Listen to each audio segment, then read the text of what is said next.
Hey everybody, welcome to Charlie's Workshop here at AC Beverage in Annapolis, Maryland. We're going to be talking a little bit about FOBs today. You're going to hear some noises in the background. Don't worry, that's just us making sure people have great beer pouring all across the country. Today we're going to talk about the core components FOB and how it can help us save some money at the bar. We're going to have some helpful hints for bartenders in changing kegs and making the core FOB work to your advantage. We've got some handy materials for you to look at, help you out while you're changing the kegs, and so hopefully we can keep your bar moving quickly and efficiently, serving guests great beer every day. So there are a few different mistakes that can be made while working with the core FOBs, and part of it, the very first and most important step, is probably paying attention while we're pouring a beer. As the beer is coming out, once the core FOB, the float drops in the cylinder, it cuts off the flow of the beer to the bar.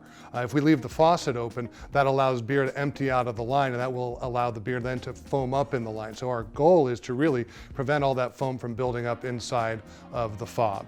So we'll talk about recognizing that at the bar, and then we'll go through all the steps in the cooler necessary to tap a new keg, properly vent the FOB so it's full of beer, and then dislodge the float so you can now reestablish flow all the way to the bar. One of the most important habits to get into with a FOB system is recognizing when the beer is running out. You may be used to getting splashed out of the glass, foam all over the bar, having to clean up as the signal that you've run out of beer in the keg, right? Well, with a FOB system, the whole goal is to not have that happen, is to maintain all that beer inside the line. So what you'll find is that you'll have to recognize that the beer starts to slow down coming out of the faucet. If your bar is very close to the cooler, you'll notice it drop off very dramatically. You just need to get that tap shut as quickly as you can. So we determined that we're running out of beer. We saw the flow slow down out of our faucet. We shut the faucet positively to trap all that beer in there between the keg box and our beer tower. Now we're going to run back to the cooler and make a keg change. Three important steps to making a keg change with the FOB. One is changing the keg. Identify the keg that's empty, move the tavern head to a new keg. Before installing it, go ahead and clean off the valve, make sure there's no grit or dust or grime, and it's always a good idea to give it a quick spritz with an approved sanitizer to clean everything up before you tap that keg. So go ahead and install the coupler, drop the handle. So now we've got our keg tapped. That's the first step, okay? Step number two is going to be venting the FOB. The float's going to be at the bottom, and there's going to be air all inside the cylinder. So what we're going to do is we're going to go ahead and press the vent button. That's going to allow the air to escape. The beer will be pushed up out of our keg into the FOB when this glass is full, and also this line between the keg and the FOB, make sure that that's free of bubbles as well, because you can certainly get a bubble in there that'll swing out and give you some problems when you go back out to otherwise start pouring your beer again.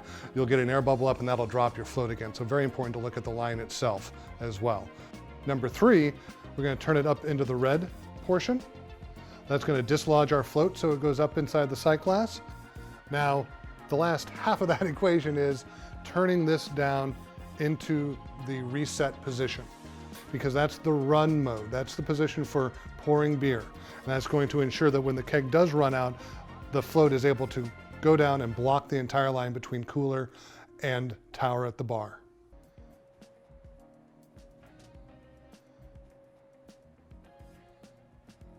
So we know what it looks like when a keg starts to run out of beer, but what happens if we don't catch that slackening of the flow and we just kind of leave that faucet open and wonder, oh, holy cow, it's flowing slower, but I'm not really going to do anything here for a minute. Well, that is actually an error, and that's going to cause us some trouble. So what will happen is we'll recognize that eventually, and we'll close the faucet. We'll go back and we'll change out our keg, and the float's going to be in the bottom of the sight glass as you would expect. Everything's going to look normal back there in the bar, but there's a bunch of air bubbles, gas bubbles building up inside of those beer lines right now between your cooler and the bar. So what'll happen is you'll go ahead and you'll tap the keg and you'll go ahead and vent the FOB properly, and you'll go ahead and get the float dislodged and up to the top, and you'll go out and pour your first beer, and you'll notice that you're getting shots of foam. It's back to those old days before FOBs, like prehistoric times, right? When we don't want to be spraying beer around, we want to use it efficiently, we want to use your bartender's time efficiently. It's all very important, and it keeps the bar clean and looks much more professional as well. So this is a common error that a bartender may make. So everything stays the same inside the cooler when we go back to change the keg.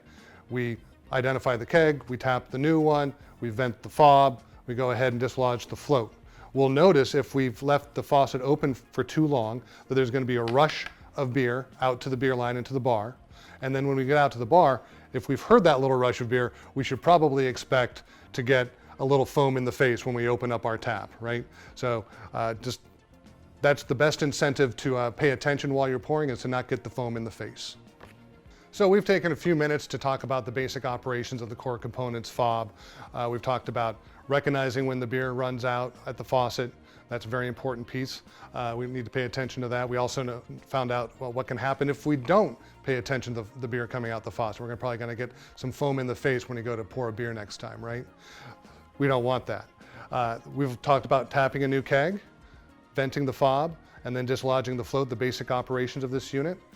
So you should be set to go to operate it, but always remember, you know, we include with every FOB, we've got this handy dandy user guide. It'll walk you through. It's a great reminder. Staff should probably cover this occasionally when you're doing cooler cleanouts and maintenance days inside the cooler, so you know that everybody's on board with what needs to happen here. So thanks for stopping by Charlie's workshop today. Really appreciate it. Cork and Components FOBs, going to save the world one beer at a time, because beer is a terrible thing to waste.